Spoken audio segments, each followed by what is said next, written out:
Alright, well, once again, we're starting with the adventures of Tomb of Annihilation in the jungles of Chult, so that's exciting. Anyone feel like doing a recap of last week or not?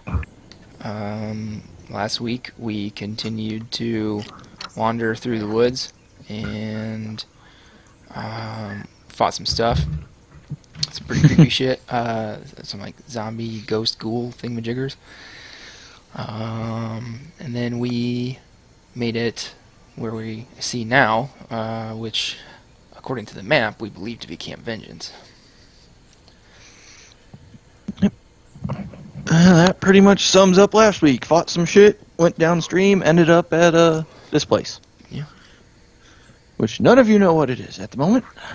So, you guys got there near, I think it was either morning or mid-afternoon of that day. And just so you know, for you guys, it's a little bit cooler than usual. It's a little more windy, and there's a slight fog. And that will be persisting throughout the day. So, you guys just landed at what you assume is Camp Vengeance. What would you like to do? Well, do we take like a preliminary look around and see, does it look like a camp? Well, if you would like, I can reread what I read to you guys at the tail end of last week. That'd probably be nice. I was not here last week, I'm sorry. Oh, how dare you. Yes.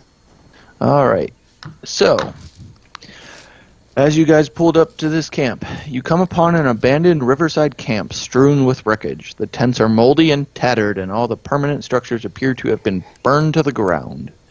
2 intact rowboats are tied off to a short dock north of the camp. North of the camp is a ridge, built into which is an 80-foot-tall stone statue carved to look like a man with a crocodile on his back. Between the statue's feet is a stone archway leading into a dark tunnel.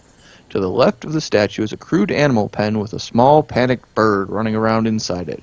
There are no other signs of life.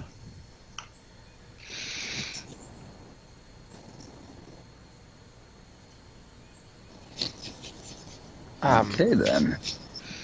Silvertusk, is this look like what you remember it is? Have you been here before? Nope, this is my first adventure into the jungles of Chult. I was assuming that you guys were gonna know the shit, like you promised, and I guess not. I didn't promise I knew shit. Yeah. But I do think remember, we made it quite clear that we're not from around here, and that's why we needed a guide. But I do remember there was a camp before Camp Vengeance that got attacked and destroyed. This may be that one.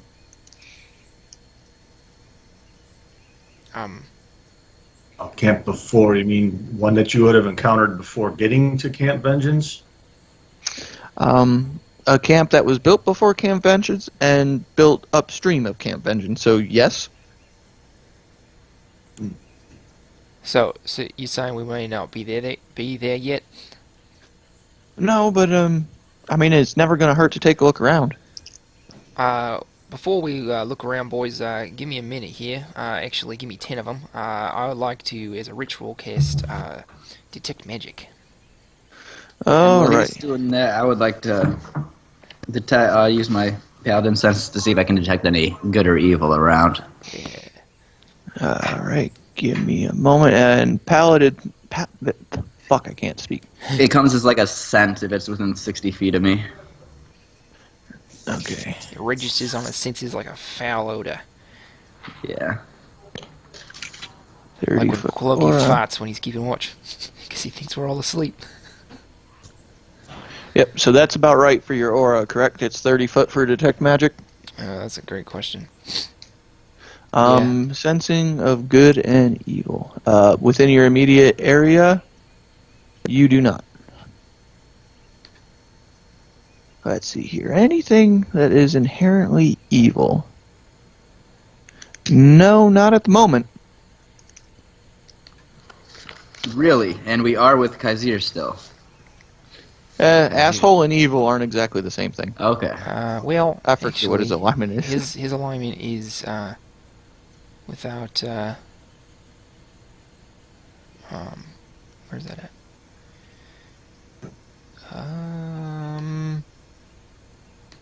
I don't know where it is on D&D Beyond. It moved everything. I think he is. I think he's lawful evil, something like that. Let me. Oh, I can't Take a look at look. stuff like that. That's why. All right, give me a moment, then I'll take a look. You may be detecting Kazir. But, I mean, you can always chalk that up to asshole tax. Yeah, he's lawful evil, so you do notice Kazir. Well, I'm probably used to his smell at this point anyway.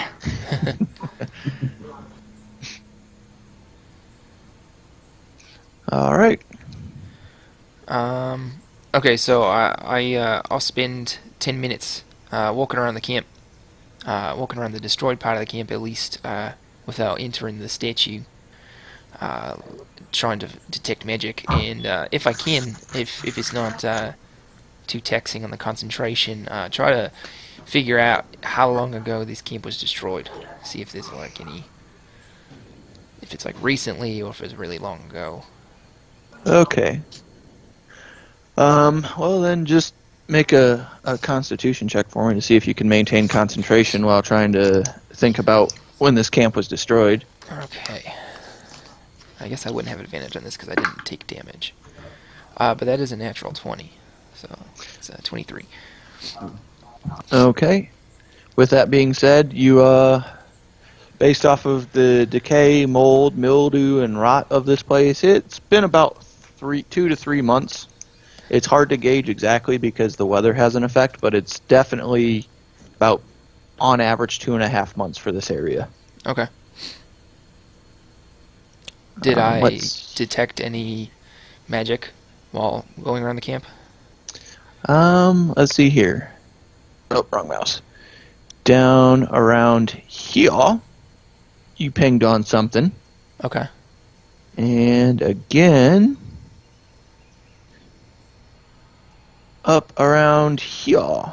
Hang on, let me zoom out. Can you ping that again? Up around here. Okay. Then let's see. As the spell says, Did you walk around the outside of the statue as well? I mean, it's got an 80-foot cliff that you're going to have to traverse to get all the way up. No, just the camp. I've only got 10 minutes on the spell, so Okay. basically just walk from one end of the camp to the other. Okay. Let's see. It says if I do detect magic, I can learn its school of magic if it has one. But it also puts a faint aura around any visible creature or object that bears magic. All right. Then it's not anything that I have a token for either of those, so I can't put an aura around it. Okay. But one of them is... Geez, I don't even remember the schools of magic right now. What would that one be? I have to look this up real fast. Yeah, that's okay. It's a new thing. It's going to take a little bit of getting used to on all the parts. Yep. One of them is divine. You know, the freaking whatever that one falls under. You just stuck outside. What's up, babe?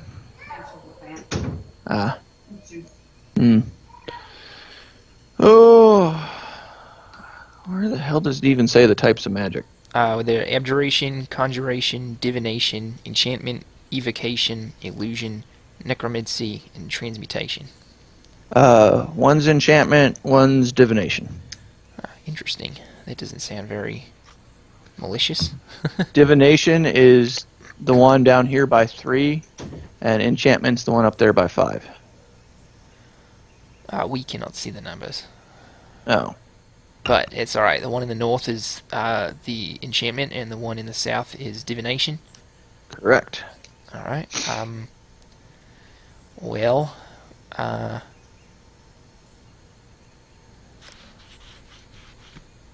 guess check out the one in the south first. Okay.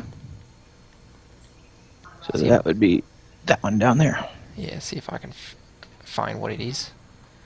All right. Well, upon looking around that structure down there, you notice that it is a burned-out shrine. Based off of what you can gather is that there was some kind of a fight here. A lamp got knocked over, caught the shrine on fire. Okay. Where was the magic coming from? Or was it just the building? It was within the building. It's somewhere. It's basically right along this back wall here. All right. I guess.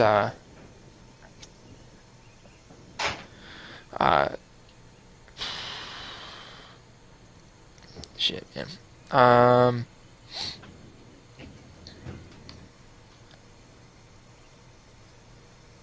I'll bring Kaziri with me.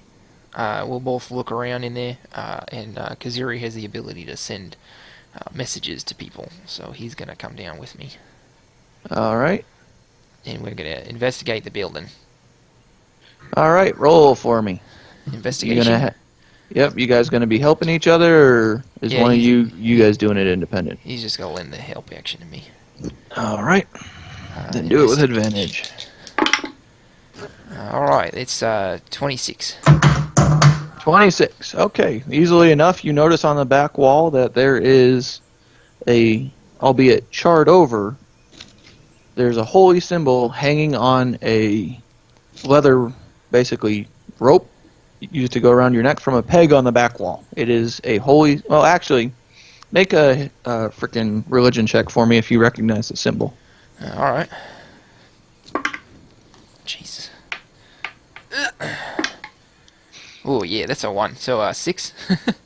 It definitely looks like a holy symbol. All right. And somebody put great care in crafting it, but who's exactly, can't tell. All right. Anybody else like to do anything? Yeah, I want to check out that bird. It's in the Okay. All right, easily enough. So that is up here. And that turns... Oh yeah, you definitely recognize it because it's a miniature murder chicken. A babby meta chicken. Yep. It's a baby murder chicken. It's an axe beak technically, but it's trapped inside of it. It's not really doing anything. It's too small to break free, and it just looks like it's panicked. So it doesn't Let's look adopt like, it. As I get closer, it doesn't look like it's going to try to attack me or anything. Nope, it just looks like a baby bird that's panicked.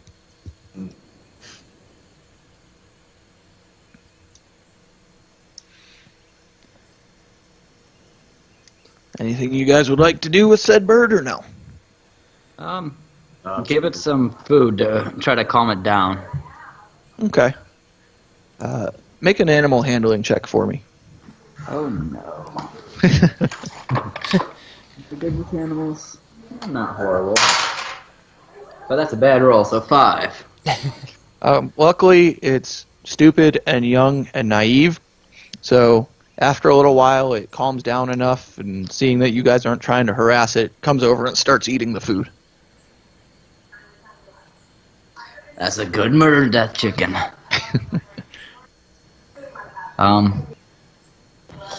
What do you think we should do? Should we let it out, set it free? Well, DM, remind me again how long ago I thought that the camp was attacked? About 2.5 months. 2.5 months. Does this meta chicken look like it's been not eaten for 2.5 months? It looks like it has been relatively well fed, that it hasn't been attacked or anything, and it's new enough that it's stupid enough to get caught in this pen, but it doesn't look like it's been in there long enough to be malnourished, so it's obviously not original to the camp. Ah, okay. If you want, you can make an investigation check on the pen for me. If you want to know more about what was in the pen or initially. Sure. Another 1. So that's an 8. There's bones of animals in here, and it smells slightly of bacon.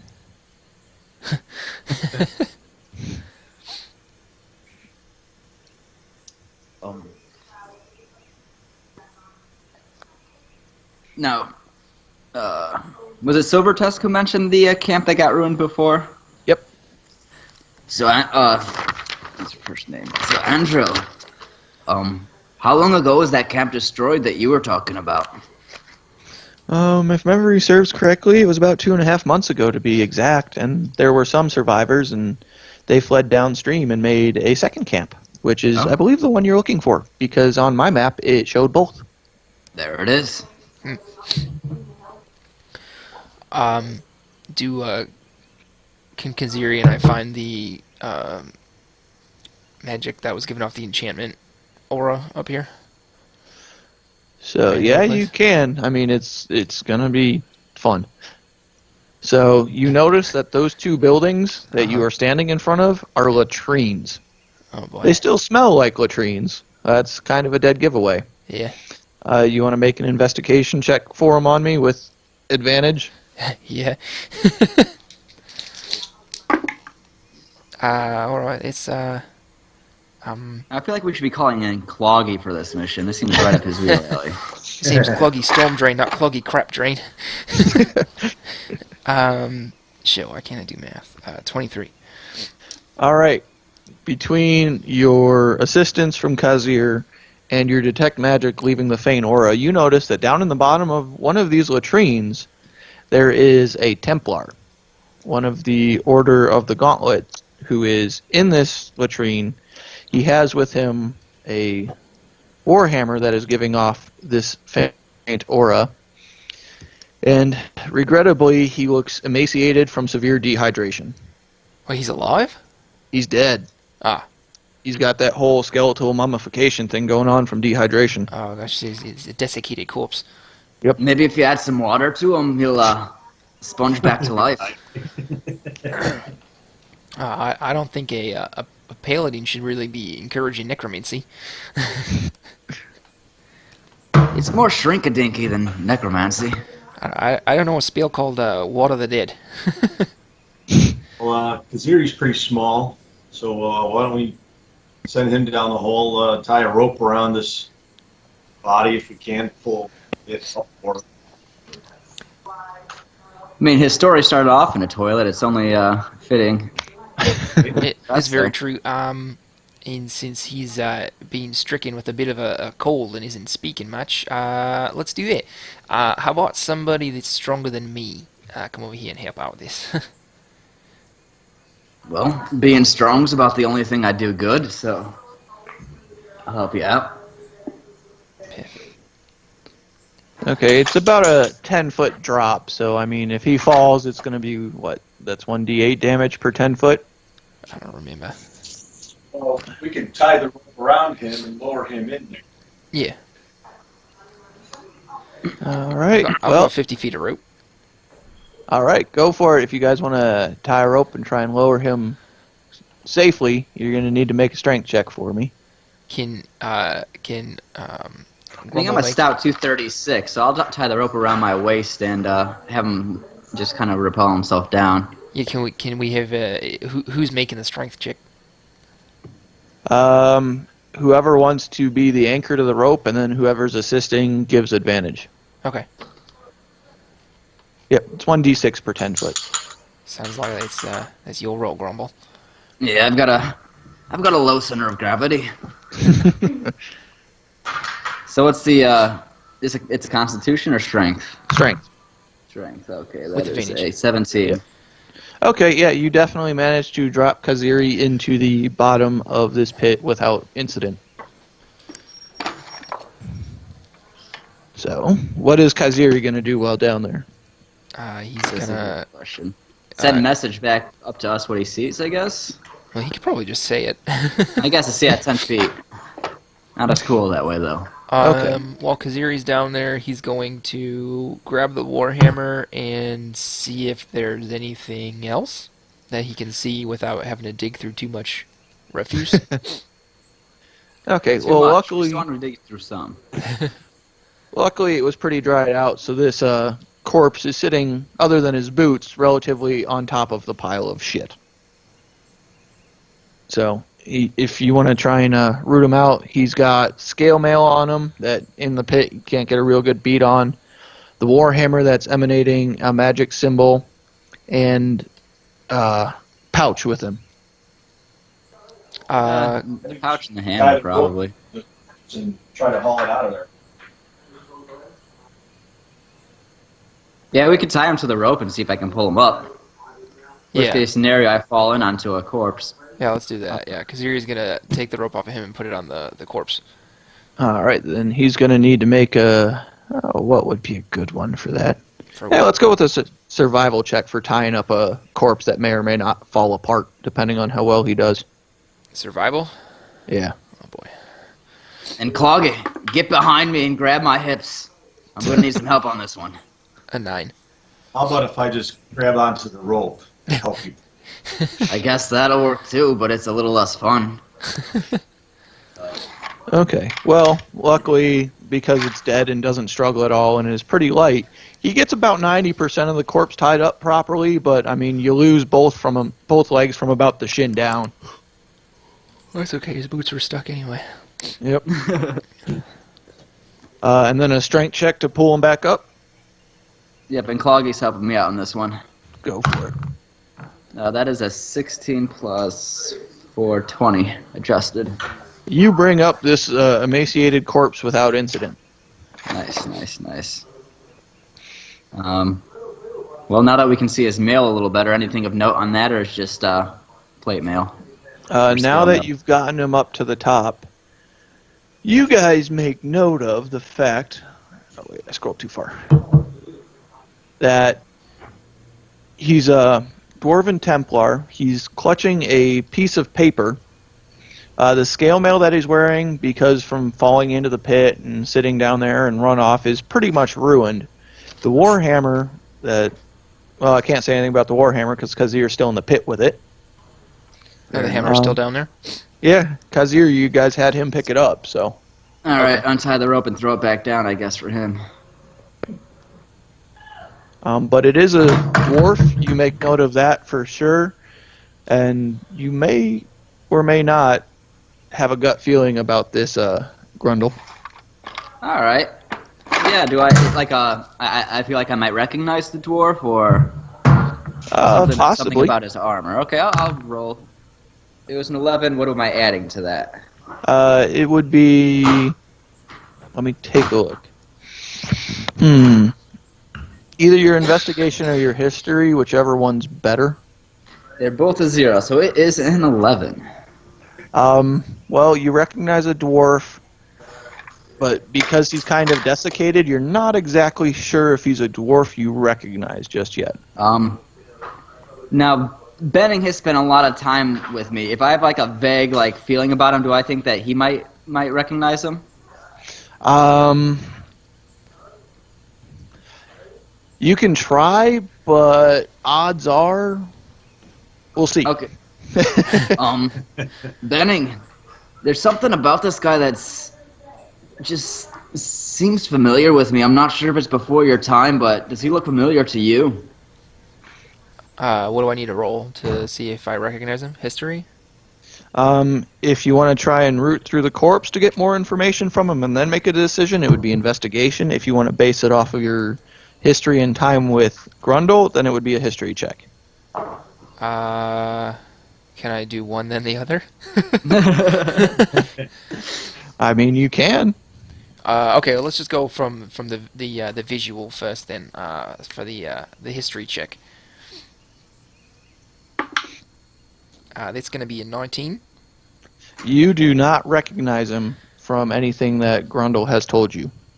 All right. So he's not my dad. Then, did you say that there was an emblem on the Warhammer? There is, and that's still down in the hole. I don't think you guys ever finished pulling him up. No. So Kaziri shouts. He's guys, there's an emblem on the hammer. I guess we'll untie the rope from the dead guy and toss it back in the rope or in the hole for him to kind of climb himself back up. Okay. With assistance from me, I guess, or me doing an anchor check again. He'll make an acrobatics, and you'll make a strength. All right. 7 plus 4 is an 11. Okay. 8. 8. Yeah. He gets about halfway up, and the knot slips off, and he falls back down. Um, A little inundated with shit. well, it may not be the most pleasant landing, but at least it was soft. Do we Can we try again well, with, we had 50 feet of rope, so I'll just feed down some more rope and try it again. and I'll help him pull. Okay, let's try this again. Same checks. I thought I was helping. There we go. Okay, 22. 4. Jeez.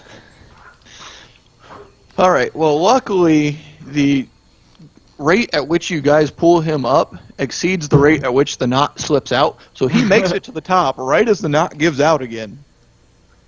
And he is hanging on the edge of this frickin' hole. I grabbed for him. All right. Is this going to be a Lion King thing? Are you going to throw him off the edge? Strength check for throwing him up, or pulling him up, or throwing him off. Your choice.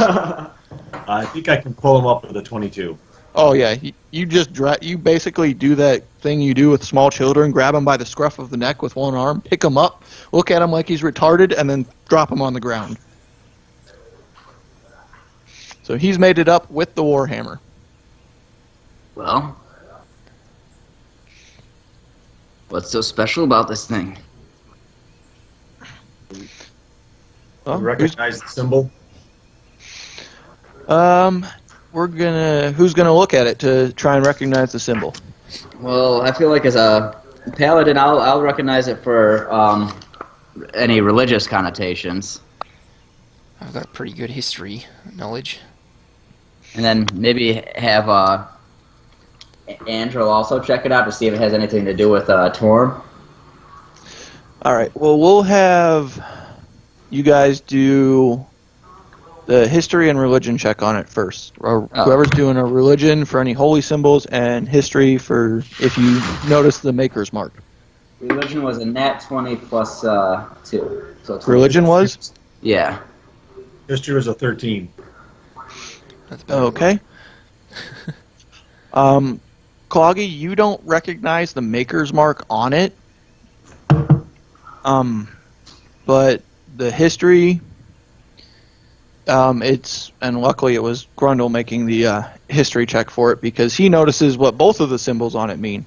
The first one is a symbol of Moradin, the anvil and the flame. The flame, though, seems to be a gemstone inlaid in it instead of normal just cast in symbol. Well, on top of that, the second symbol that is noted is the maker's mark of Sorgan Pummelpuss.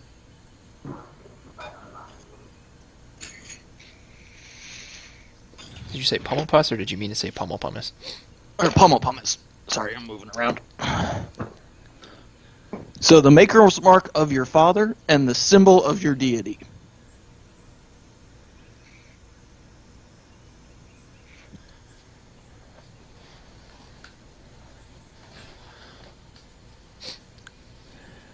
You're awful quiet, Grumble. What'd you find?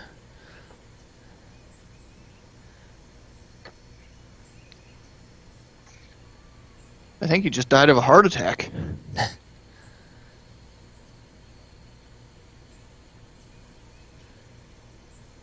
Huh. Maybe muted? Maybe. Oh, sorry. Yep, muted. Dog barking. Okay, I'm back. Well, this right here is the mark of Moradin. That's what initially drew to me. But above it, that's me family's crest. More importantly, with the latest engravement of me father's. As far as I know, he's never been to Chult. I beseech you, please let me keep this weapon and pray on it a little. Well, far be it for me to separate a man from his family's heritage. Well, don't forget, gentlemen, that corpse is grasping well, clutching on for dear life to a piece of parchment in one of his desiccated hands. I'm too distraught to think about anything else, so I'll let that to anyone else. I'm just staring at this hammer in amazement for probably the next... until they tell me to leave. I'll take a look at the parchment.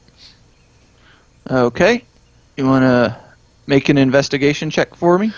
Sure, let's see if I continue rolling like shit. It's alright. 18. Alright, that's more than adequate. It is a picture of a dwarven family. On it, there is a name and a family crest of Boulderhorn. And there is a father, a mother, and 2 small children, and they are both looking at the father like he is a god among men.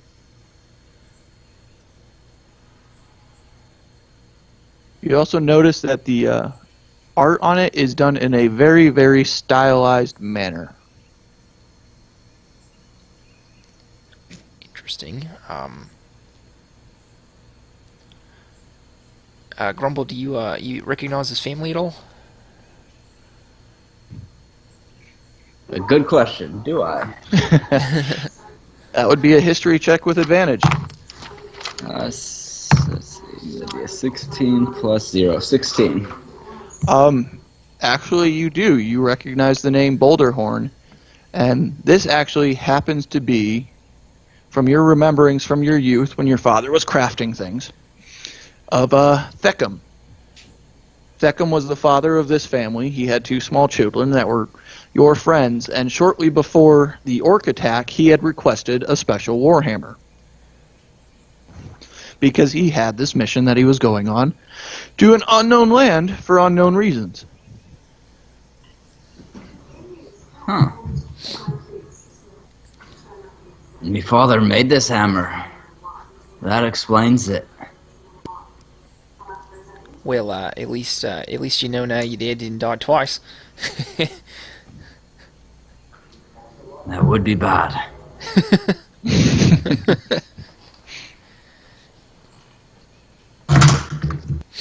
I would like to go over the dwarf, make sure there's nothing else of note on him, not taking anything from him at the same time, and then do like a proper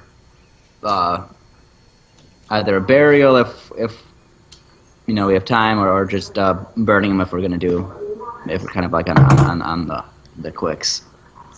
Well, you can make an investigation check if you want to be thorough on him. Otherwise, let me know, and it's up to you how long you want to take to bury him. Investigation was adjusted 18.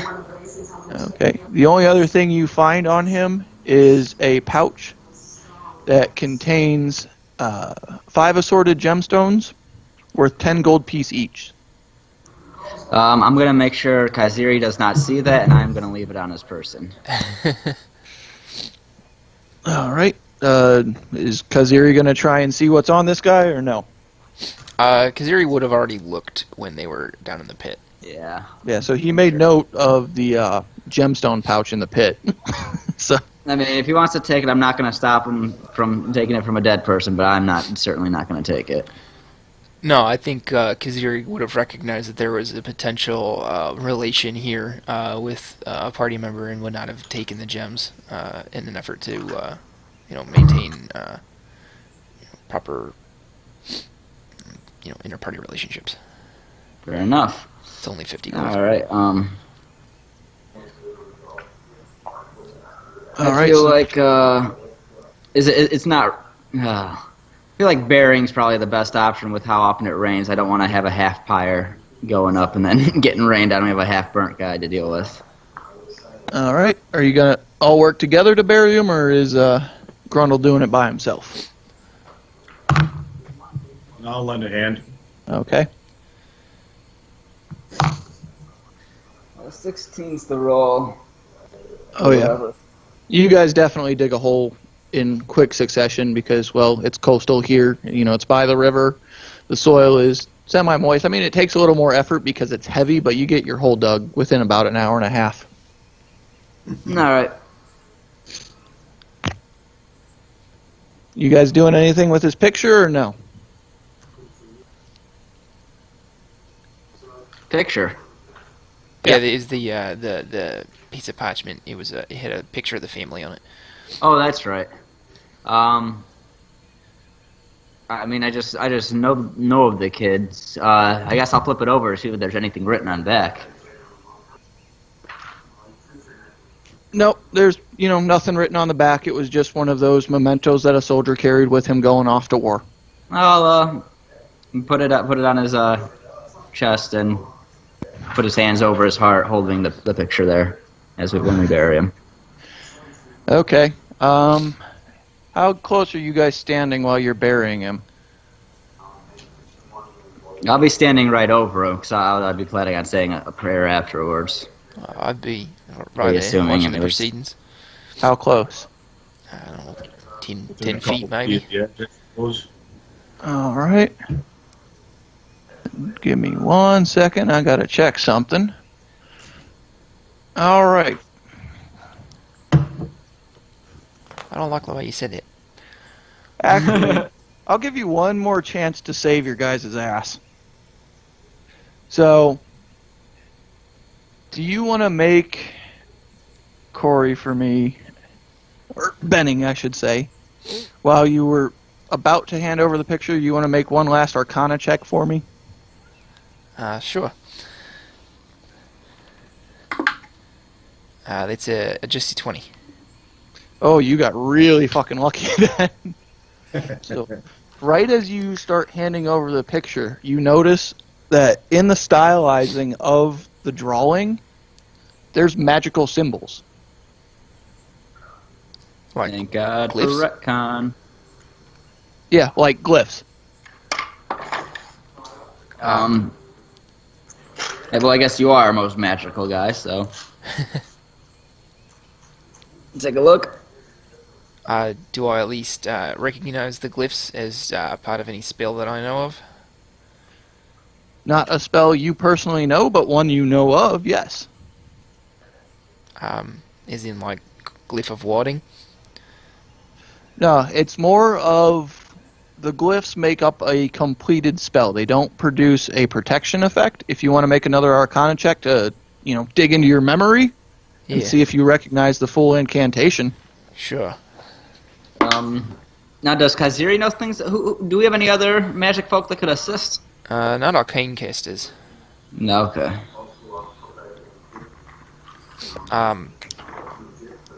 It's, shit, fucking math again. 23. Okay. After looking over the picture a little bit further and more in depth and looking at it from your magical knowledge perspective, you come to the conclusion that this is in all likelihood a scroll of Thunderwave.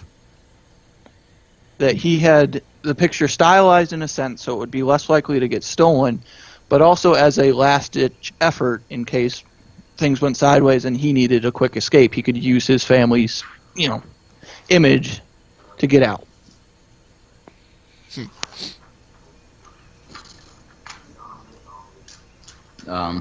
Is there a way to safely transport it, or if not, then discard of it? Well, Or do we know how it's activated? Any of those three. in the writing of it, Benning makes note that it's activated by a hand touch, a full palm touch on the parchment as it's laid out. So, he realizes that if you had laid it on the chest of this dwarf and put his hands over it, it would have gone off.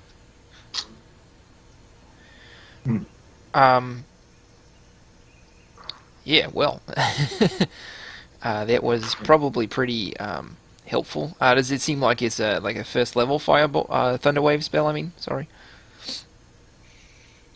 It seems like it's ballpark, probably second level. Yeah, that probably would have hit a little bit.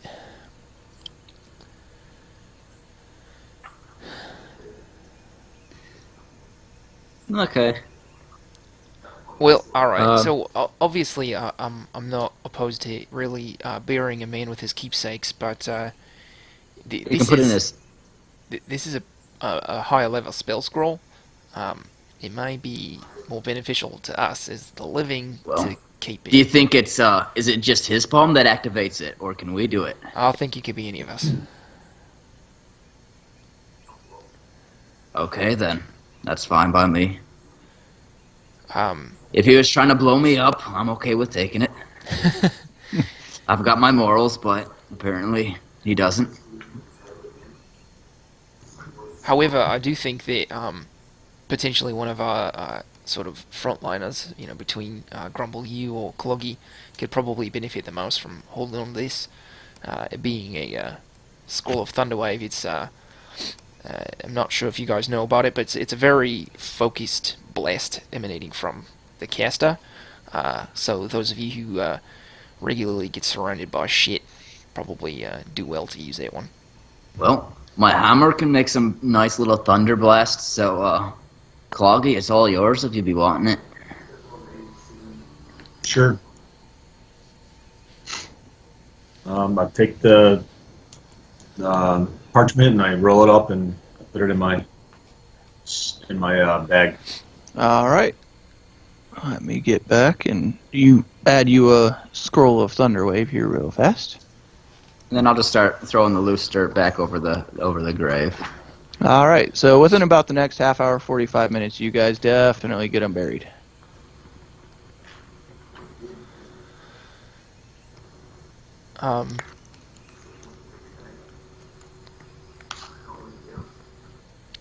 Do Ferrul and Gondolo know anything about this statue, this dude over here with a crocodile on his back? Do they know anything of him? Yeah, being native Chultans, maybe they know something about him. Like, who is this guy? Why has he got a crocodile on his back? And who decided to create an 80-foot statue of it? I'm pretty sure his name is Steve Irwin. Here we go. That's what I need. His name's Old Crocodile Back. I had the wrong button for Cloggy. Let me have them make themselves a check here. Ugh. Alright. Ferrul doesn't. Gondolo remembers from their short time here that it is a story told to children, but the exact story he does not remember. Now, mind you, Taven is over there mumbling to himself. Oh, yeah, I forgot Taven's with us. And he is a native Chultan. Taven, do you recognize this big stone guy over here? Oh, yeah. Yep. I know this story well. It's one of my favorites. Alright, well, who is he? Alright. Well, do you want the full story or the short story? Short story. Which do we have? Man makes deal with crocodile to cross river, but in turn, crocodile makes deal with man to cross land, and they go wander around together. Interesting. So it's a statue to friendship. So I like the full story a lot better. Does the crocodile wind up double-crossing the man and eating him? Well, you want the full story? Is that the Yeah, ending? I'm always one for a good story. Alright. Well, you see, this statue is of the man and the crocodile. In the early days of the world, man stood by the banks of river, frightened. Crocodile raised his head from the water and asked, "What troubles you, cousin man?" Man replied, "I must cross this river, but I fear to enter the water alone, because it teems with your brethren." Crocodile replied, "It's true. You would not be safe, but I will carry you across the river safely on my back, if you promise to return the favor." Man agreed, and Crocodile bore him safely across the river. When they reached the far bank, Man asked, "How can I repay you?" Crocodile replied, "I wish to see the realm of humans, but I fear to go there alone, because it teems with your brethren. You must carry me on your back across the realm." Man had been tricked, but a promise is a promise, so he carried Crocodile safely on his back across the entire realm of humans. A journey that lasted many years. He also swore in his anger to never again would man and crocodile be friends, and so it has remained to this day. Moral of the story, don't make deals without knowing the end result. And crocodiles are dicks. Yup. Is anybody else as interested as I am to go into the statue and see what's inside? Absolutely.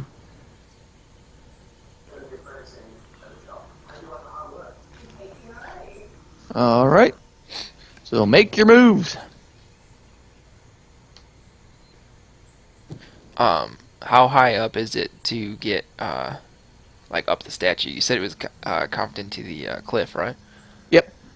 And is it like the statue, the feet of the statue is at the bottom of the cliff and it goes up, or what? Yeah.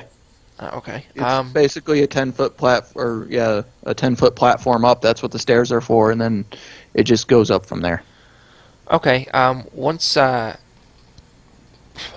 we get to like where we start to enter the actual like tunnel, I'd like to cast detect magic again. All right. Give yourself that 30-foot aura. Okay.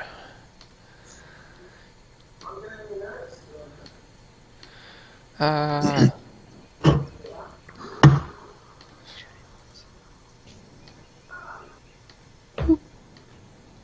it.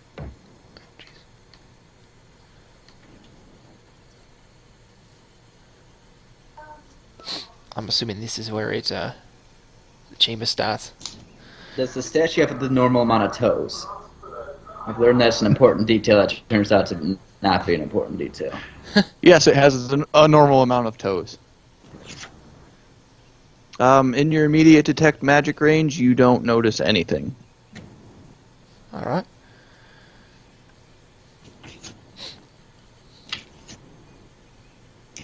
What would you guys like to do? Well, so this kind of has the feeling of like a mausoleum type thing. Like more if we were like to make it modern day, like an Egyptian kind of like crypt. More like a former temple, kind of like Indiana Jones and the Temple of Doom. Okay. Is Tabin going to join us?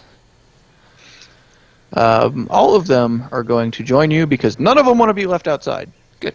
It's starting to get late in the evening and it's creepy. All right. Triceratops, guard the feet.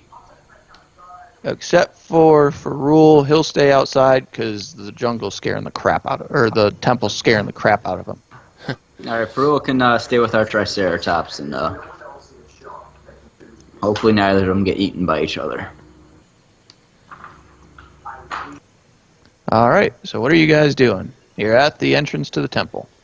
Let's go spelunking. Yeah, I'm going to light up a torch. Carry All a right. torch in one hand and my wand in the other. Okie dokie. Humans, learn the dark vision. Wait, do I know dark vision?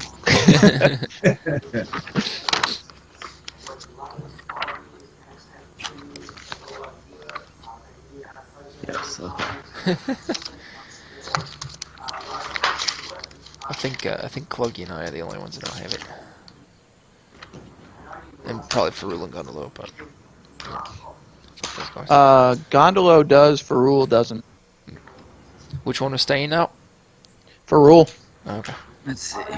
he's a human. The other one's a gnome, Right. I think, Well, or a dwarf. One of the two. I don't remember. there's a couple way to go about this. I can take a beating and see in the dark, but I don't really pick up on a lot of details usually. So I could, take lead, or we can send one of you humans who can, pick up the details, but maybe draw more attention with a light. Well, I mean, depending on how dark it is, really, you're going to see the light pretty far off anyway, regardless. Fair enough.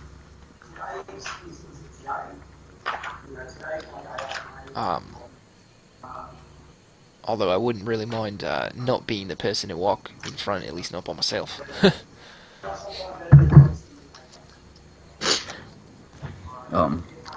I don't mind taking the lead. I'm just might be apt to walk into something painful from time to time. DM, you said it was getting to be night. Yep, it's getting to be night. Says that mean I need to recast mage armor? Probably. It lasts yeah. for 8 hours. Alright. Yeah. Done. Okay. Yeah, I'll take the lead. Let's I'm immune to disease, resistant to poison. continue forward slowly, I'd say. All right. Well, you kind of just got fucked. Got the dark vision. All right, Grundle, as you make a step forward to where you're at now, Yes. the floor gives out, and you fall down 20 foot and take 9 points of damage.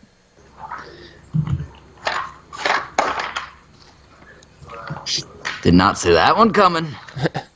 You are down in the bottom of a 20-foot pit right now.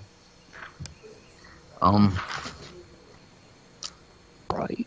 Well, Zap. can I see anything in the pit? Let's see here. Before I start freaking out too much, make sure there's nothing more to be freaking out about. No, it's just a pit trap, standard. Was there is there like any indication around it that there would have been a trap? Watch the first step, it's a doozy. You can make an investigation check for me with disadvantage. Or you could throw rope down and get me out. 15. Yeah, if you guys had looked, there was a pretty good indication that this was a pit trap, even through the mud, debris, and cobwebs. There's little gaps in the debris on the floor where it looks like it has fallen through, and it leaves about, what is that? I think it's about 10-inch ledge on the edge of the wall where Grundle fell through and the floor gave out that you guys could scoot across. I told you to be careful as I throw the rope down, hand the other end to Cloggy, and stop getting ready to pull with Cloggy. All right. Well, Grundle is going to need to make a survival check for the knot, and Cloggy is going to need to make a strength check to pull him up. Survival is a 9 plus 2, 11. Okay. 16 for strength. Okay. Luckily, you guys managed to pull him up. There is some uncomfortable chafing in the groin region. There always is. Grundle, because, well, it wasn't the best knot in the world, but you get him up just fine. Alright, and then I will, where is it? Lay on hands for, 5 points back. All right. Bring me to an even 30. All right. That puts you right back there. Oh, we're off to a great start. What would you guys like to do? How Proceed. far across is the pit? It's 10 foot across. It's 10 by 10. And can we walk around it, or is it the whole width? There's a ledge on the north and south side of it that's about 10 inches wide, good enough for you guys to cross on with a decent dexterity check. Oh, jeez, this is not Grundle's day. So, what would you like to do with this pit? Go around it. All right, then dexterity checks for everybody. Big money, no whammies. I'm working with a -3 here, so I gotta roll well. You need a 10 or greater to pass. Bending pest. That's 12, adjusted Good 12. thing I got a 13 then. All right. What about Kazir? Rolling for. I had to look to see what his modifier was. Yep, he passes. All right, you guys make it across just fine. Let's see if your 3 compatriots do. Yep, and... Nope. Who failed? Tabin critically fails in. Fucking Tabin. And he Sucks, takes doesn't it? 6 points of damage. I hand the rope to grumbling. Cloggy. Fucking fix this. And pull them up on the other side? Yeah. Yep. Yeah. Okay. All right, you guys have made it up. So now you're Is that on. enough, or do we need to go one more? You said 10 foot. Yeah, so right there is about perfect where you were. Let's just say that is a landing for you guys. All So right. we'll just say everybody's right here. But you guys going to keep pushing forward then? Because if you go past this point, I'm going to have you make another check. Well, let's So if you're in that point or past it, you need to make another check for me. stop. Can Take we- a look around after we get on the other side of the pit and see what do we see? Do we see like an entrance or any It markings? It's a landing. I mean, that's about all you got. There's a bunch of cobwebs over it. It doesn't look like anybody's made it past that fall pit in a good long while. Is there any signs of another pit in front of us? Anything like that? Any other traps? Make an investigation check for me. There is a 14. Yeah, you take note that there are grooves cut into the wall at evenly spaced horizontal intervals. It's kind of a dead giveaway that there might be another trap here. Can I look around for a pressure plate then? Assuming that I would assume that that'd be how that'd be activated. Yeah, you can look around for one. That is a 10. Nope, you don't notice any kind of a pressure plate. I'm gonna take my javelin and just kind of wave it in front of those holes. And in true Indiana Jones style, your javelin is going to be slashed at by 4 separate blades. And that is going to be, let's just say, can you make a strength check for me? Yep. That is a 13 plus 4, 17. All right, there is a good solid smack on that javelin, and it almost knocks it out of your hands, but not enough. Okay. Well, somehow it's triggered if you go past this point, but not sure how. Is Anyone got experience with traps or anything? Azir, your guess? Luckily, Benning has noticed that there is basically a symbol on the floor for setting this thing off that covers the entire 10 by 10 area. And one on the ceiling, which is 23 feet above you. And does it cover the entire 10-foot walkway? Is it like Yep. there's no way to skirt around it? No way to skirt around it. What happens if... let me see what I have on me real quick to do this with, but... I mean, maybe this is just a sign that we shouldn't be messing around here. Just Maybe go so. on to Camp Vengeance. Maybe it's a sign that there's some really great shit back there. Yeah. But you know this whole death curse where you die and you don't come back? Yeah, I reckon I remember of it. Yeah, I just fell in a hole and it, really, really made me feel not good. And that was just a bloody hole. And that was the first thing we encountered. Usually I feel like the traps get worse the closer to the goals you get. So the blades that came out of the wall, was it like ceiling, wall, floor all at the same time? No, it was 4 equally spaced between 0 and 10 foot blades that went horizontal across the entire space. So like if we crawled, we could make it through? No, because there's one that's about 6 inches off the ground, and there's one that's about 6 inches down from the 10-foot mark, and then the other ones are in the middle there. So if we did like a dive, You might make it. What if? Or you might get stabbed through the neck. Yeah. What if I take a book, just a plain old book, out of my backpack and put it on the glyph, and just let it sit there. As soon as you cross that plane going into the blade area, the blades go off. And what do the blades do? They just stay there? They swing out and go back into their slots. How many corks do we have? Can we make them come out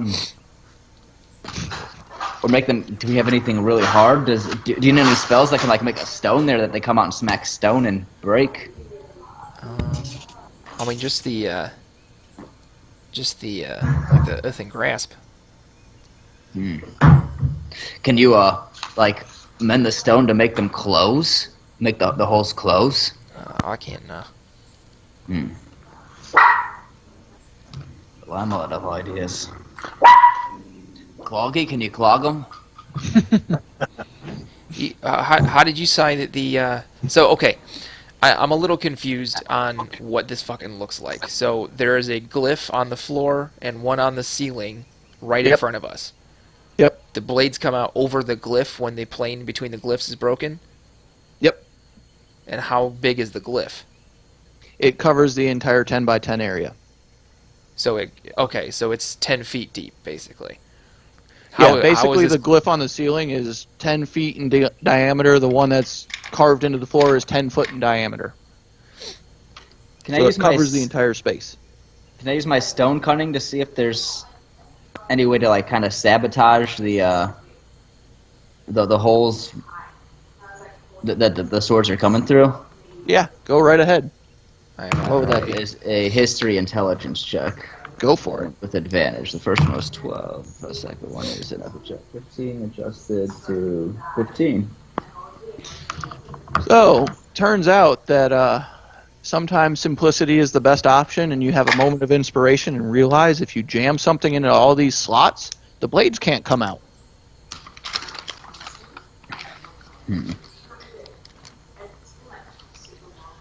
And is what do I want to slots jam in on there, both though? walls?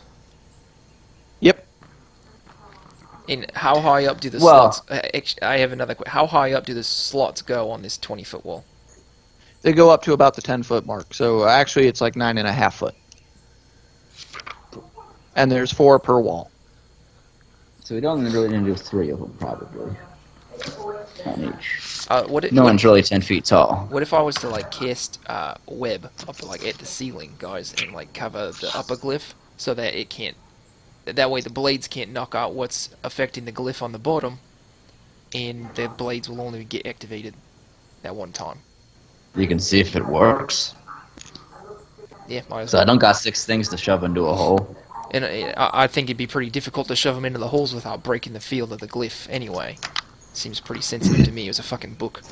Alright, I would like to expend one of my charges of the Wand of Web up at the glyph on the ceiling and cover it up.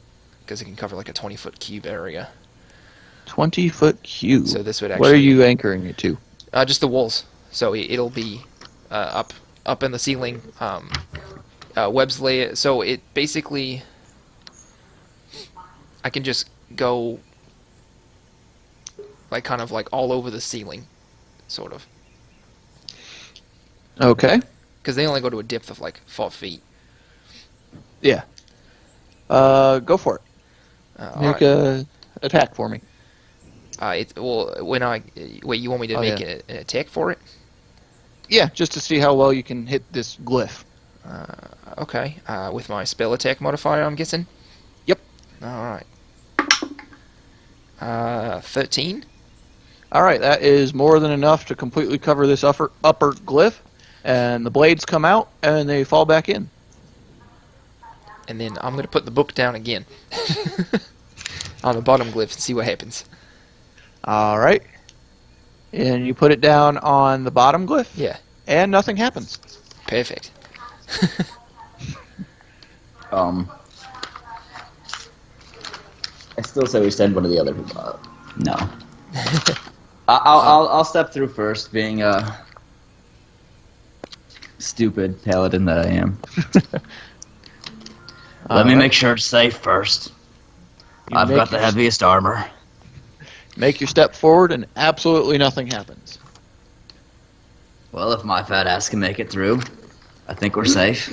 All right, and you come up to a ledge right here that your guys are going to have to make a strength check to climb. Finally. Things are turning up now. 21. All right, you make it up there perfectly fine. 13. Coggy, you get almost all the way up there and slip right back down. Chester has a 19 and Kaziri has an 11. All right, Chester, you scurry up this wall like a spider. Like it didn't even have any effect on you. Kazir, on the other hand, makes it about half the distance Cloggy does and falls right back down. And let's see about your other friends. Fine. And Tabin apparently can't climb worth shit today, and he falls right back down with the other guys. On his back. If any of them get close when they try again, I'll do like that, reach a hand down and pull them up type thing. Grumble, why don't we drop a rope for him? I'll grab Kaziri and hoist him up. That ought to get him at least halfway. Yep. See if he can climb the rest of the way. All right, so Kaziri would need to make a strength check with advantage for this one. All right. Wow, that was 2 17s. So that's a 16. Yep, he makes it up just fine. I'm going to try again. Okay. That's a 25.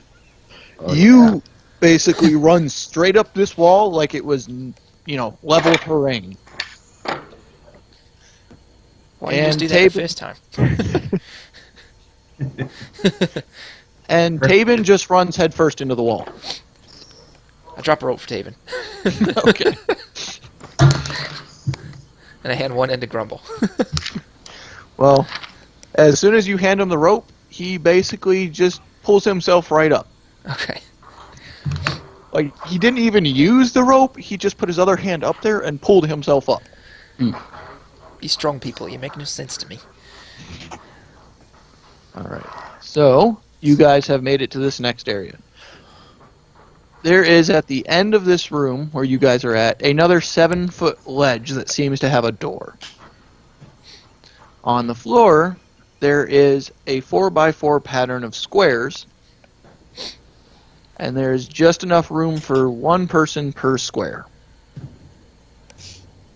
Is there any sort of markings anywhere that indicate anything about these squares? You notice with your detect magic up on that 7-foot ledge that... Are any of you 7 foot tall or greater? No. Definitely not. Well, there is a slight glow of magic coming from up on that ledge. Interesting.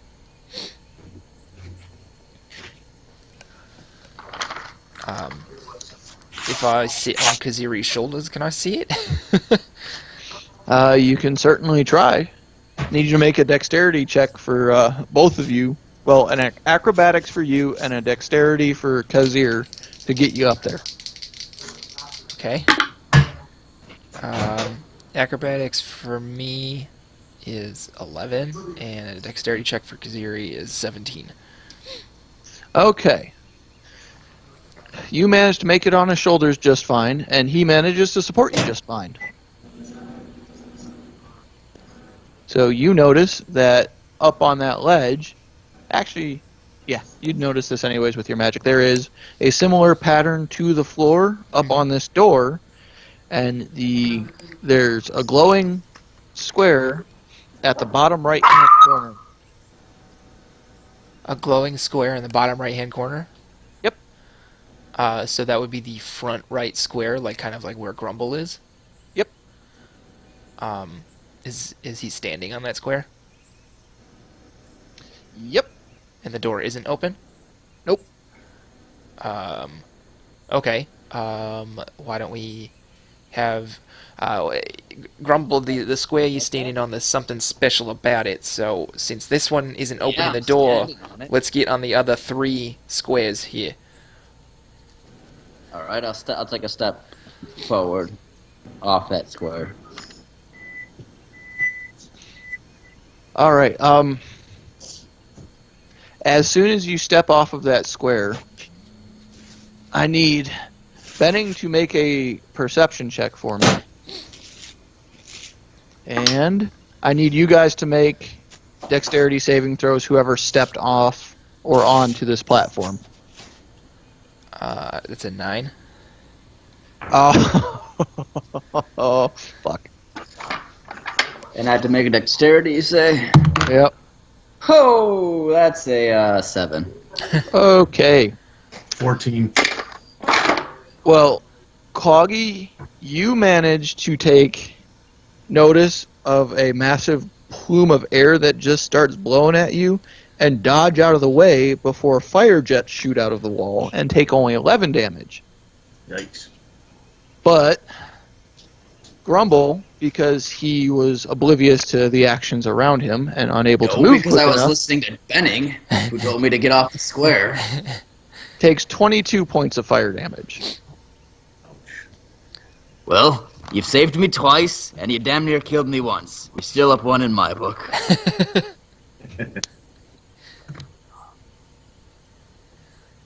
Look, I'm sorry. I thought it was like a puzzle map. No, hey, there's danger here, map. It's a little bit of both, guys. Well, I am going to start laying on hands for the last. I think I've only used 5. How many do I have left? Shit. Give myself 10 back. Okay. And that puts me. I'll update it on here for you. Well, are there only 4 tiles, or is it the... It's a 4x4.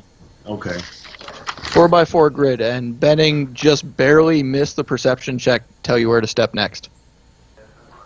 Shit. So that one's obviously the first step is the right corner. Yeah, you got lucky on that one. Okay, so I'm gonna step back onto that one, obviously. So it's not the one I just stepped on. When you moved, did Benning see anything change on the ledge? He could make a perception check to see if he notices this time. Okay, that's a 14. You noticed that this time, when he stepped off of it, there seemed to be a glow dim from the second row that you hadn't noticed previously. So maybe I'm gonna try. Shit, no, I can't try. Otherwise, I'm not in good enough shape. Let's see. You want to make another perception check for me, Benning? Okay.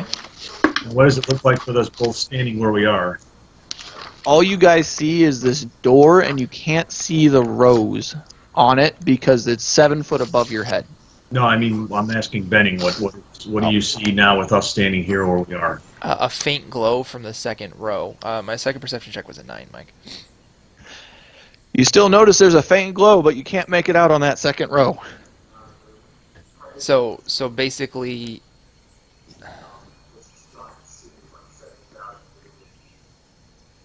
this is really confusing without having something to look at. So there's a 4x4 grid on the ground. So there's 4 squares on the ground. There's a similar 4x4 grid on the door. Yep. And on the door, the bottom right square was lit up. Yeah. Let me do something for you real fast. This should help. All right. What if we both step onto the second row? It says there's only he said there's only room for 1 person on each square. Yeah.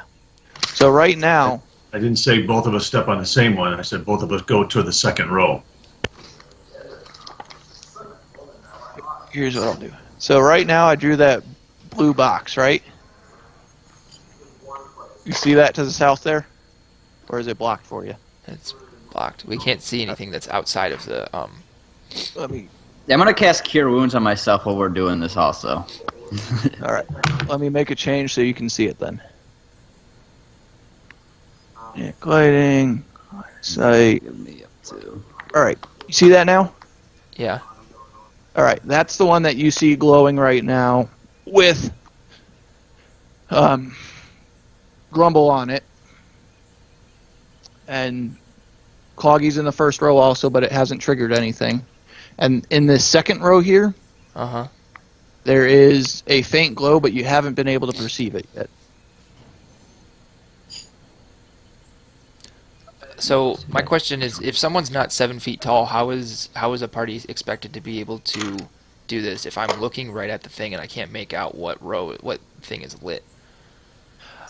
Because you're on somebody's shoulder, so that puts you above the 7-foot limit, and you get a clear view of the door. It's just because of the dark and debris, you're having a hard time seeing exactly the symbol on the door, corresponding to the next step needed. What kind of debris is up there? Is there anything that looks like it's flammable?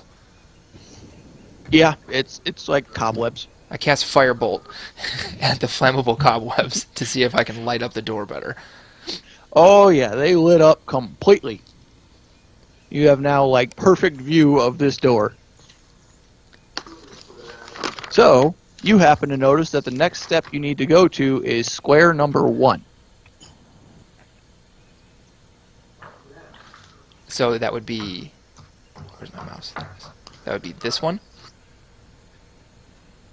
Well, Or seeing as you have the first row, it would be this one. Okay. So I guess that's a column from this perspective. So this one is the showing lit up one next. Okay. Cloggy, move to the the second square in the first row. Or this, the first column. It won't let me Yeah, we can't. So go just that Yeah. little bit. I either go all the way forward or all the way back. Yeah, it's fine. We're right here now. Okay. So you're good there. You see the third row light up now, and it is number 4. This one. Yep. Okay.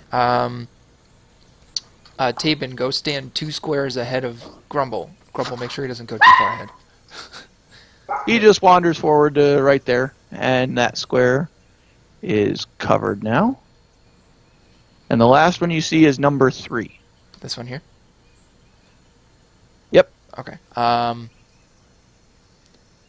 So then I'll at that point then hop down off of Kaziri's shoulders, and I'll send and Kaziri will go stand on that All right. square. And with that, you guys hear a clicking and what sounds like air venting off, and the trap appears to be disabled. And the door opens up. Sorry about the first one, guys. So we have another 7-foot wall to scale. Yes, you do.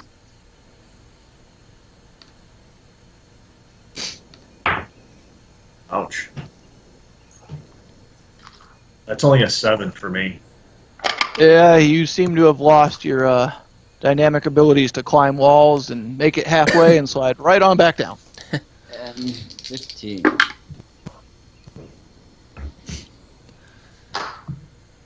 All right, if Kaziri's still standing right there on that square, that's not too far from me. I'll grab him and boost him up again, Okay. and offer the same assistance to Benny if he's still down on that same floor. I am still down there because I rolled a 6 for my first strength check, but for Kaziri with advantage, he got a 11. He can't seem to get a grip on the wall and kind of stumbles off of Cloggy's boost. I rolled a 15. Does that get me up there? You make it up without incident. You know, it doesn't look horribly easy or horribly difficult, just about average effort. We Alright, I'm need going to be not roll the standing crap. over where Cloggy's doing and kind of laying on my stomach, offering a hand to pull up also if I can reach them. Because these guys that seem to need all the help they can get. Okay. That's an adjusted 20 for Benning's check with advantage from Cloggy's help. All right, you guys make it up without incident. Kaziri still got an 11. Same. That one's a 9. It's getting worse. It really is, because that was a 7. Those are two 11s, so that's a 10. Oh my god. That's a 6. 12. Okay, I jump back down, and Cloggy and me make a human pyramid that he can just kind of hop up. All right. Try one more time for me. That's got to take it from a strength or dexterity, right? 18. Yep. Oh, he makes it just fine with the human pyramid. Just walks up you guys like, slaves in the old school movies or, what's his name from 300? Walking over the slaves. Walking was in 300? All right, so Kazir's up there now. I rolled a 19 to get back up. You make it look even easier this time getting up there. Tabin just hauls his ass right up there along with you. Yeah, strength checks are my game. How about a 12? 12, you slide off again. If you want to have one of the guys assist you, you can do it with advantage. Yeah, I think I better because that was an even worse roll. Okay. Priest lady made it up there fine. Gondolo's struggling. Yeah, I'll offer a hand to whoever gets close to the top. Okay. How about a 17? Oh, you make it up there easily enough. All right, so everybody's made it up there now, except for... No, Benning, you made it up there, right? Yeah. Okay. So everybody's up there.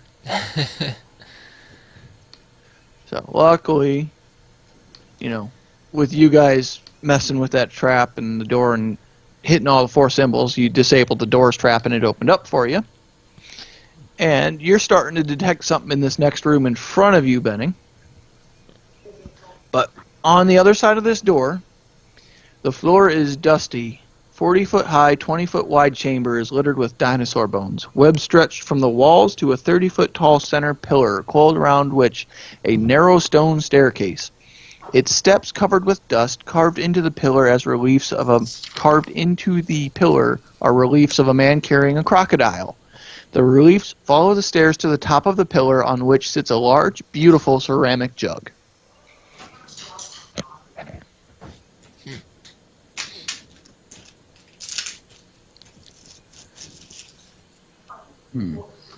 Well, I have 10 candles, so I'm going to take one of the candles and just roll it down the stairs like a slinky. Well, the stairs go up, so it does nothing. Are there any traps that I notice on the entrance to this room at all? You notice that about every 7th step seems to have a glyph on it. Oh, Jesus. Can I cast another firebolt and light up the webs in this room? Yep. Easily enough done.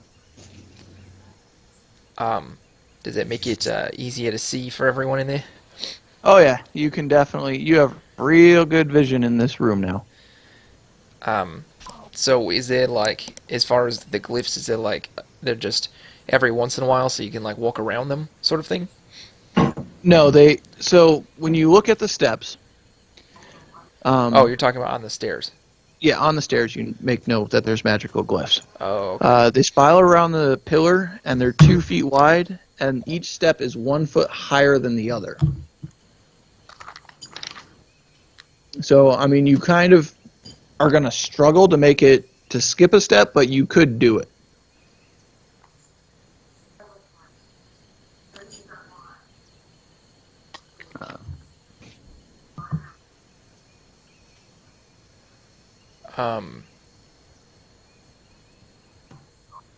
Can I pick up a dinosaur bone and throw it onto one of the glyphs that I can see to see what happens? Yeah, go for it. Just make a ranged attack to see if you can hit it. There we go. Okay. It's gonna be a 9, I guess. All right. Yeah. You're a little off. You hit the step before it. Okay, I'll try again. All right, go for it. Oh my god.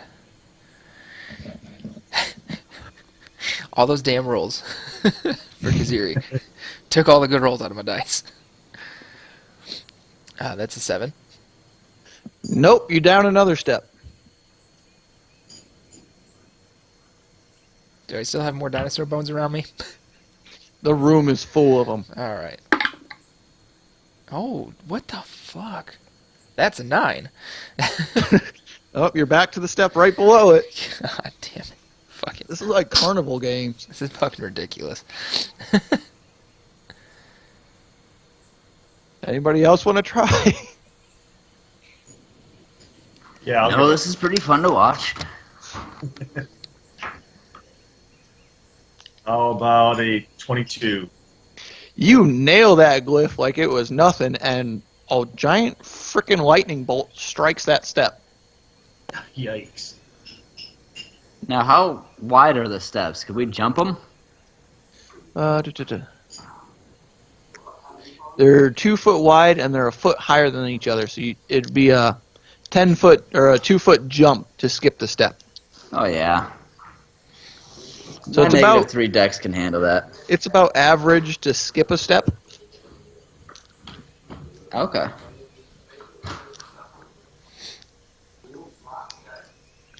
So what would you guys like to do?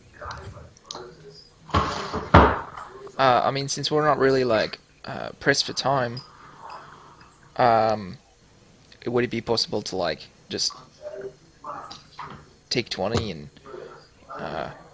just take a whole hell of a lot of time to get up the stairs? Yeah, you can go for that. And we'll say that Geth has been following along with you guys all day. I forgot to have him come in with you, though. Well, since that bone is on the lip that's on the step, what if we try throwing another one in that same area to see if the same thing will happen or if that's been kind of disabled?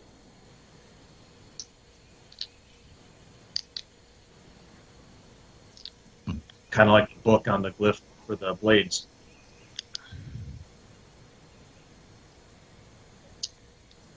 I'm sorry, I'm kind of confused. What did you want to do? Well, the bone is on the stair that activated the lightning bolt. Mm-hmm. It's still on the glyph. Maybe it's disabled it just like the book did on the glyph for the wall blades. Oh, yeah, yeah. And then we can just walk up each step if we could cover up all the glyphs. Okay. Or at least we could just try to avoid it, and if somebody, rolls like a 1 for dexterity or something, then we're not getting fried. Yeah.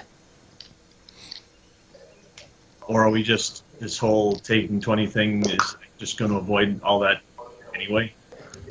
I mean, it should, because essentially taking 20 means that, like, you're taking however much time it needs to do it, like, perfectly. Okay. I didn't know that. But it's up it's up to the DM's discretion if he wants to let us do that. Obviously, like, It's up to you if you want to. I'll leave it up to you guys. You can take 20 and make it up there perfectly fine, all of you, or you can see if they're going to strike again. Well, he's giving us the option to take the 20. Let's just take the 20. yeah. Yeah. All right. So Even do if it all of takes, you like, 2 hours for everybody to get up there? Like, I don't think it matters. do all of you make it up to the top then to see what's up there? Yes. Sure. Okay. At least all of us who have a conscience. Well, Or then I consciousness. need to do this real fast, just because it is required of me.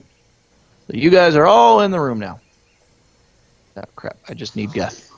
And we all die. Let's roll new characters. All right. So up at the top there, you guys see a jug that is emanating a ton of magical energy.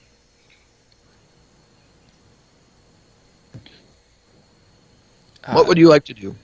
What's the jug sitting on? Just the platform up top. It's just sitting on the floor? Now, there's a little pedestal up there that the jug's sitting on. There's a beam of light coming down on it. Very reminiscent of the We need to replace it with something of the same weight. I actually have a bag of sand. No, I'm not even kidding. It's in my backpack. A little bag of sand.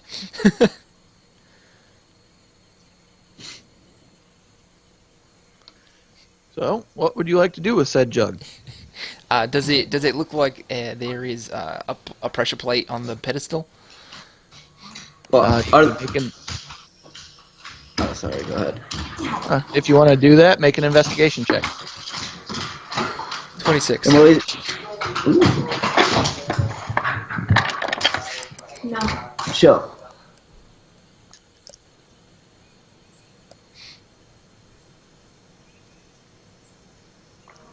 Is anybody checking for traps? That's kind of what I'm doing. Okay. Did you roll already? Yeah, I rolled a 26. You notice that there is a pressure plate tied in with this jug. And can I look at the jug? Are there like markings on it, drawings, paintings, or is it just a jug? I could tell you, based on my detect magic spell, that this thing's magic as fuck. Well, yeah, but is it pretty? It is very pretty. What sort of magic is coming off of this jug? Stupid thing. Should be conjuration, if I'm not mistaken. It's a genie lamp. Gotta rub it the right way. Actually, it doesn't specifically say. I mean, does it have like a spell on it that you could like look up to see what school it's in? Nope. It's just a wondrous item. Ooh. I think, yeah. Kind of probably like if you're familiar with Nightstone, probably like that, where it's just kind of a faint magical presence that you don't really know what it's from. You can just tell it's an ancient magical entity. So are we intrigued by what might be in this jug? Oh yeah. Or if whatever is inside comes out, we can just kind of try to lasso this thing and pull it off the pedestal. Is it a closed jug, or can we look in the top? You can look in the top Is it empty? at the moment. That's not a bad idea, Cloggy. Like tie a rope around it, everybody go down, we just pull the rope. Interesting. Yeah, from a And Indiana Jones is an idiot. unless the entire room's going to fill with some poisonous gas, then we're still fucked. Well, I mean, I've got 50 feet of rope in the room. I don't think the room's 50 feet deep. We could stand outside the door. Just yoink. You're 30 foot up in the air right now. Or you can try to throw some more dinosaur bones at it. I mean, we might be here a while. Yeah, let's see how that goes. Yeah. Okay, yeah, I suppose. Try to get some inside, like bozo buckets, and see if it offsets the. Oh no, I just wanted to make fun of Yeah, Benny's throwing ability. He's just making fun of me for throwing like a girl. I like the rope idea. Is there any Unless we break the jug. are there any like markings, like a plaque, any sort of like warning signs anywhere written in a language of any sort? So, you notice that the jug is empty, but there seems to be a sloshing sound coming from inside of it. Let's see here. Ceramic, and that's about all you get from it. It's got a nice stylized design on it, and, it's got different colors painted on. I mean, there's really nothing you can discern about the jug just by looking at it. So if it's ceramic and we just pull it off the pedestal and it falls any distance, it might just break.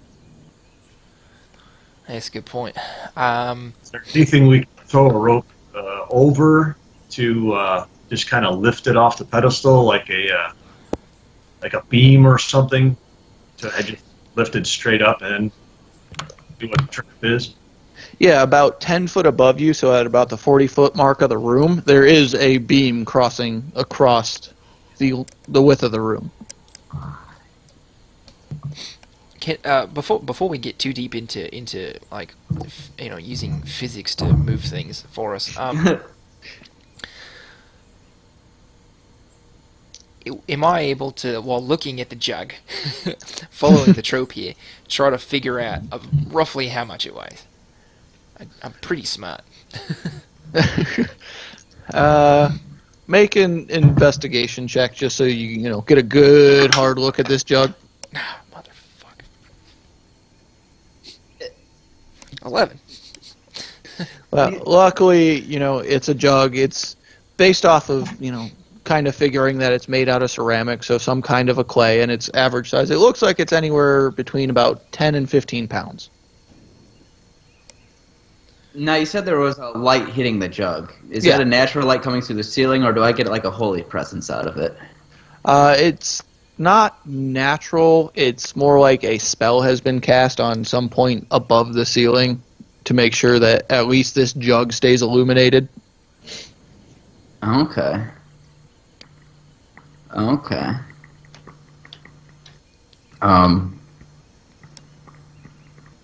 Do can I put my hand up, signal everyone to stop moving? Can I listen to hear if I can hear anything moving, like any machinations or any like people that might be watching in like with the walls or something?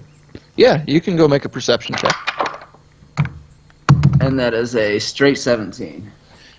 You just hear a sloshing sound coming from the jug, a bit of wind blowing through the chamber and through some of the more decrepit areas, but it doesn't sound like any mechanisms are moving or there are any creatures in the immediate area. There's that sloshing sound, though.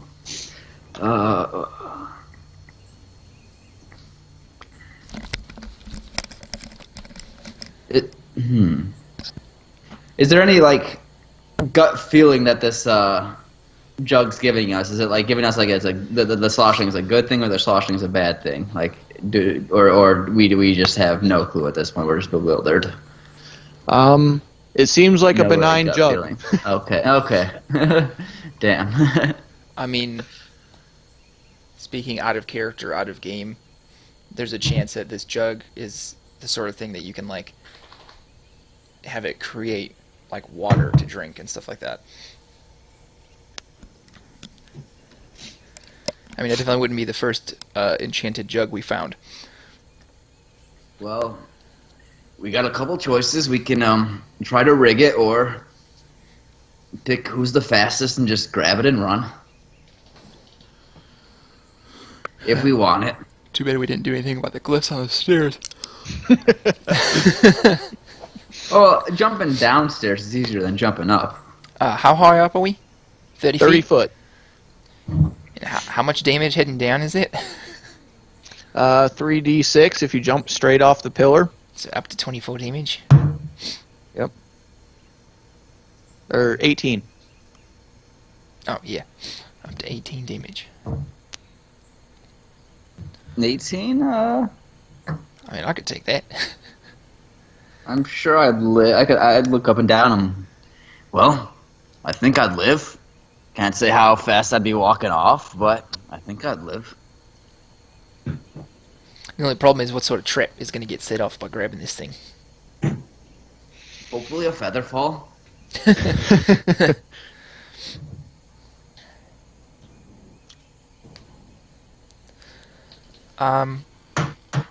Alright, well, in my equipment, I have a chest, for whatever reason.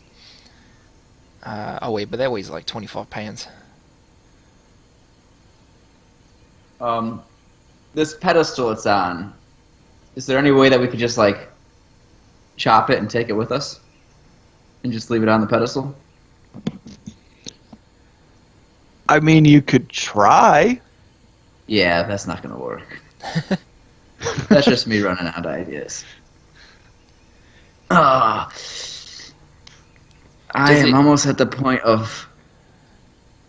I don't know. Does it look like the... I don't get any religious inclinations off of it. Nothing religious off of it. Okay, so I don't want to just blindly grab and drink it then. We have a water skin, right? Yeah, we all do. I'm gonna pour a little bit in. Guys, stand back. Guys, stand back. I have an idea. It's either genius, Should we stupid, or something in between. should we start moving some people down the stairs at least? It's not a bad idea. All right, why don't we send everybody but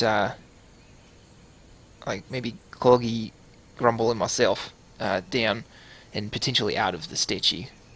Well, do you want to send him out of the statue or just out of the room? Kaziri's not going to leave the statue because he's worried someone's going to die. He has a spell for that, so he's going to stay. Yeah. He's going to stay right there, just outside of the room. Will But I that think work? everybody else should probably make their way out here. Okay. Alright. What do you want to do with Geth? Geth can probably head out with the rest of. Yeah.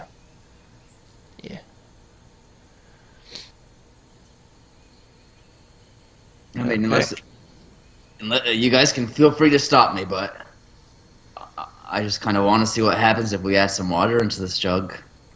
If you have another idea, want to try something else first, let me know. I'm sort of out of ideas. All right, I'm gonna pour just a little bit of water into it and see if anything happens. And as soon as that happens, you start hearing a grinding stone noise, and the pedestal drops about half an inch. And I need everybody to make a dexterity saving throw for me. Fuck! I thought I was gonna open a door. Oh, okay. Nat 20, Yeah, same actually. adjusted 17. 22. Oh, I needed that. It's an adjusted 17 with that negative 3. I can't wait till level 4. All right. Need to get that up. Anybody who got higher than a 13 is only going to take 4 points of damage from falling rocks. Anybody lower than that is going to take 9. Okay. I'm taking 9. All right, so now you guys Sorry, got stones Cloggy. falling at you. Well, They're continuously falling? They're continuously falling. I'm moving back out of the way. It's the entire room. So it's at least 2 more rounds for you guys to get out because you got 30 foot down the stairs and then about 30 foot out of the room. I just, I grab the jug and I start running. okay, I was about to say snatch and grab, so yeah, I'll just follow. You guys all Going dashing? for it, Marty. I mean, Chester. Yeah, I'm gonna jump off the jump off of the column. All right. So anybody jumping off Sure, that looks cooler. is going to take 11 points of damage. Oof. Okay. I regret nothing. As opposed to doing what besides jumping? Running down Running- the stairs and hoping you don't hit a glyph. Yeah.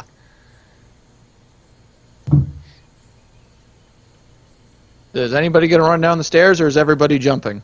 I'm definitely jumping because I guess I'm jumping. All right. Are you guys going to dash to get out of the room or no? yeah. Good choice. Because that would have been not bad. If you didn't make another dexterity saving throw, it was going to be another 6 damage.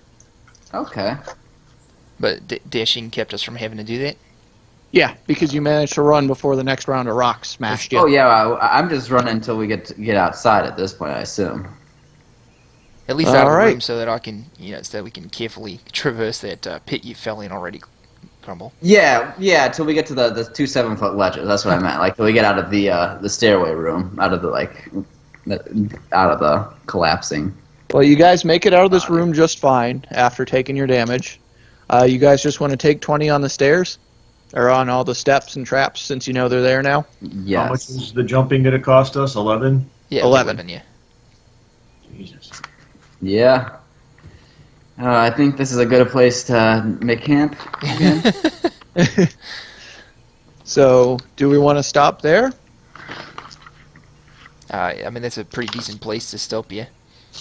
And a Yeah, long rest. I definitely, I could be using a good night's sleep and a meal. Not necessarily in that order. All right. We'll stop here. For setting up camp to make for a long rest, I will. Oh, we're not to that point yet. Oh. You Okay. guys haven't made it all the way out yet. Oh Well, no. we said we're going to take 20 on getting out.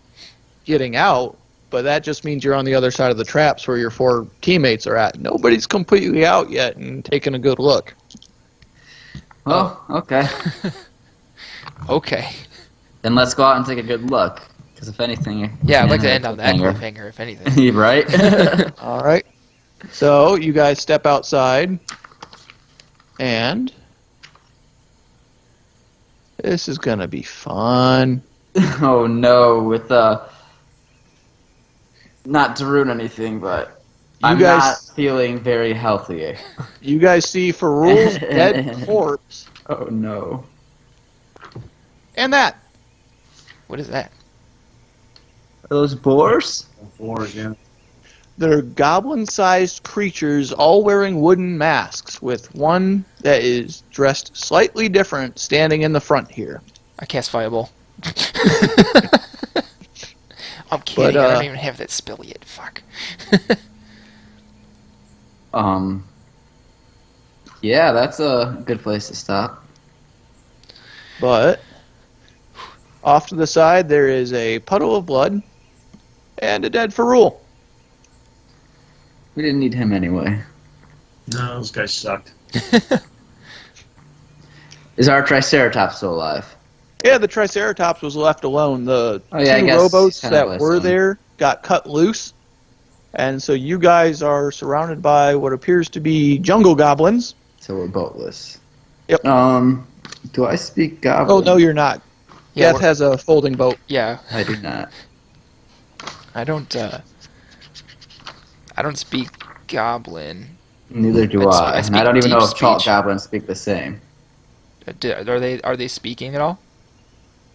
I thought you wanted to leave off on the cliffhanger of stepping outside into a goblin horde. Yeah, you're right. I'm torn. We're still good at the cliffhanger. But yeah, I feel like we could use all the help we can get with this.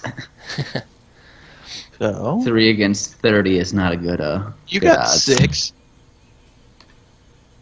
Because you still have Taven, your priest, Gondolo, and Geth, so it's 7. Oh, Gondolo, yes. How could I forget Gondolo?